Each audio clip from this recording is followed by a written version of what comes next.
What is up there everyone, it's the Governor Gamertag here, and today I want to give you some advice on how to do better in the Rush game mode in Battlefield 4, because it is a fairly simple game mode in some aspects and it is quite easy to win if you know what you're doing, but unfortunately a lot of people are a bit confused by the game mode and sometimes maybe need some pointers on how to do better in the game. Now, there are two main aspects to it. You've got defending team and attacking team. The defending team has to basically stop the attackers taking out their bomb sites and moving up to the next base, and the attacking team of course has to take out the two MCOM stations and move through the bases until they've destroyed them all.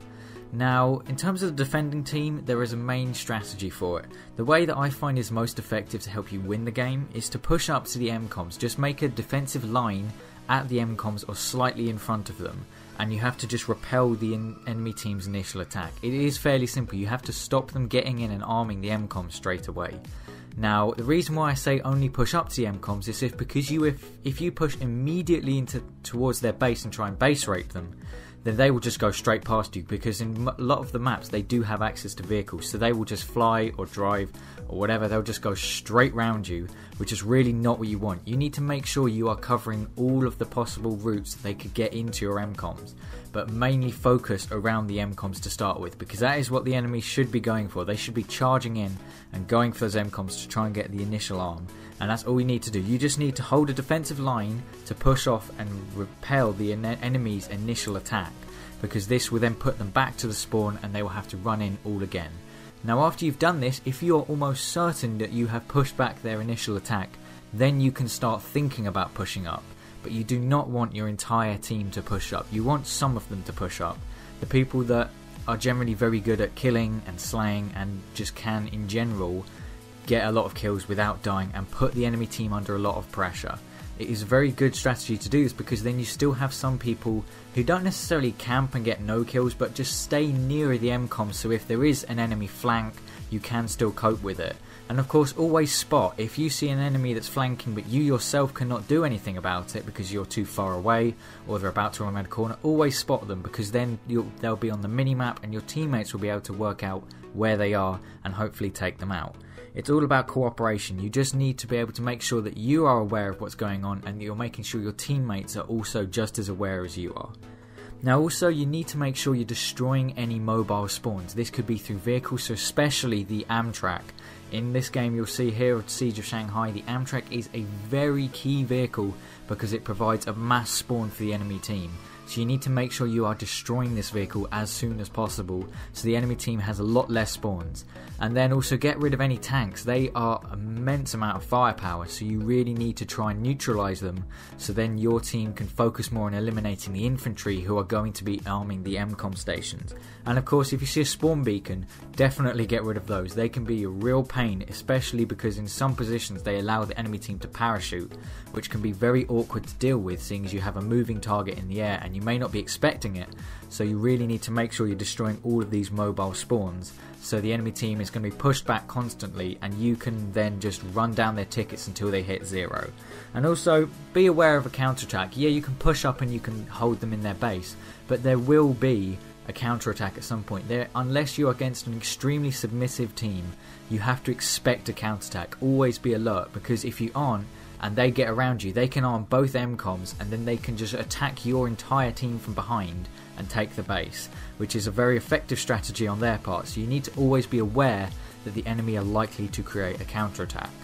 Now, in terms of the attacking, you need to push up quickly. It is called Rush for a reason. If you push in very quickly initially and you get the MCOMs armed, that is going to set you up for the game, because the first base is almost always the hardest base to take. There is rarely an occasion where the later bases are the harder ones to take on a map. Now, you really want to attack in groups. You want to attack at least in groups of 4. If the larger the group, of course, the easier it's going to be, because then you have strength in numbers. A solo effort is always valued and useful if they can get in and arm it, but you're going to be a lot more successful and a lot more consistent if you are attacking in a group, because then your teammates can support you, you can support your teammates, you can have people reviving, dropping ammo, and then setting up defensive perimeters when you've then got the MCOM armed, because once you've got it armed you then need to defend it until it explodes. So it's always worth having a group of you. And of course, if you see you're the last person in your squad, maybe hold back a little bit just so your squad mates can spawn on you and give you a bit more protection, because as much as a solo effort looks cool, if you want to win the game, a group is always going to be much more strong as a cohesive unit than a single player. And like I said, help your teammates. If you're a assault player, drop the med bags. If you've got defibrillators, revive people. It's always useful. The more players you have, the more strength you have as a unit. And also, because as an attacker you have a certain amount of tickets for your team, you need to make sure you're not losing as few as possible. Admittedly, they reset each base, but just make sure you're losing as few as possible, because then if the enemy team defending is competent and they push back your initial attack, you aren't losing out as much as if you weren't reviving people. And of course, ammo is always extremely useful.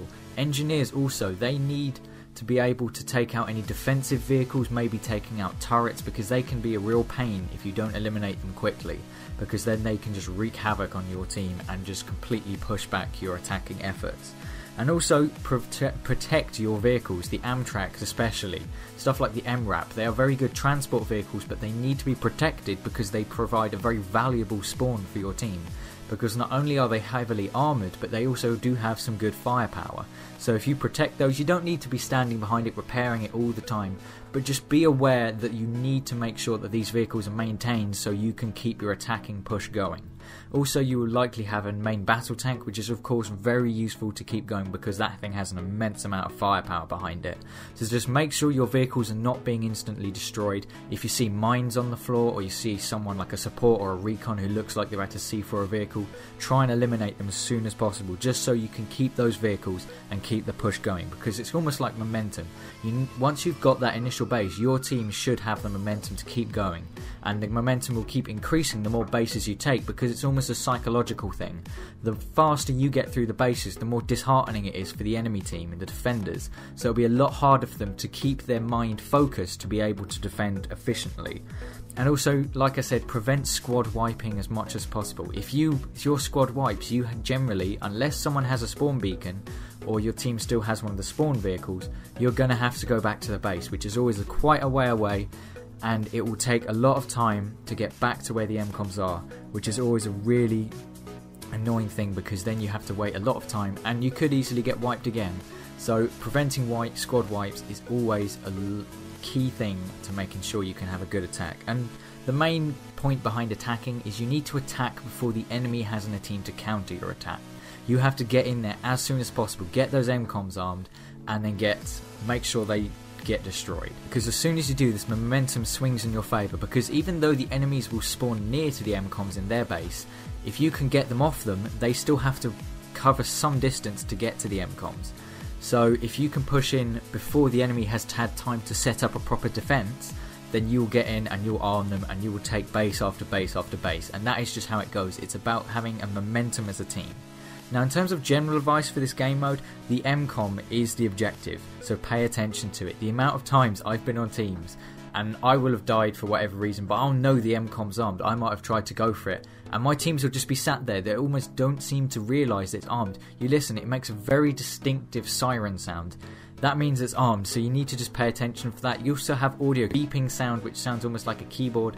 That means someone's arming or disarming it. Go then and defend it or attack it. Whichever team you're on, it always applies. Just make sure you're paying attention to the MCOM, because that is what is going to win or lose you the game. Also, don't clusterfuck. This is where a group of people will all bunch on an MCOM or bunch in a corner. Do not do this. Avoid this at all costs, because this is the easiest way to wipe.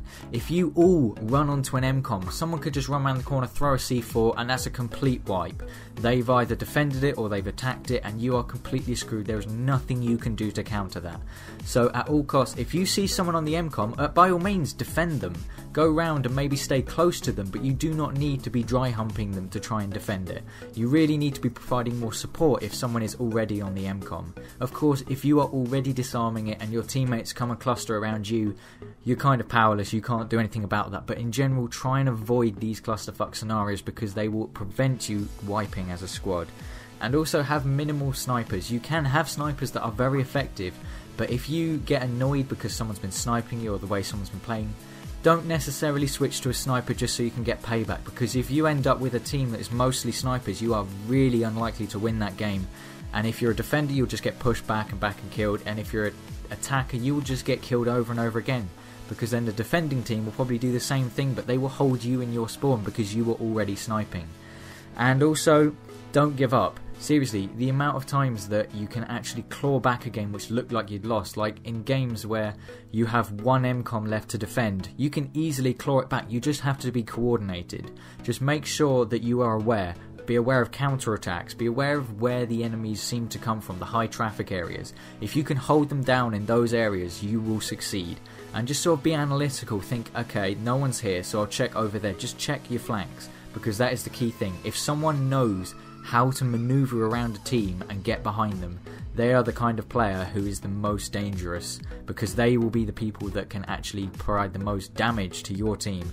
So just make sure you're coordinated, working in a group, and you can always claw a game back. Just be smart about it. Don't just charge in and just cost your team tickets. Be smart about it, work your way around the enemy, find their weakness, and that is how you will win a game of Rush. Now, also, a quick bit of information about the Battlefield Hardline Open Beta. It is actually coming out this Tuesday, February the 3rd, and it will be going until February the 8th. So you've got 5 days to have a go on Battlefield Hardline. It has 2 maps and 3 game modes. I personally am really looking forward to this. I really hope the game is good because it does look like quite a fun game. But anyway guys, I do hope this video has been useful and you have enjoyed it. This has been the guy with no gamertag, and I will see you on another video.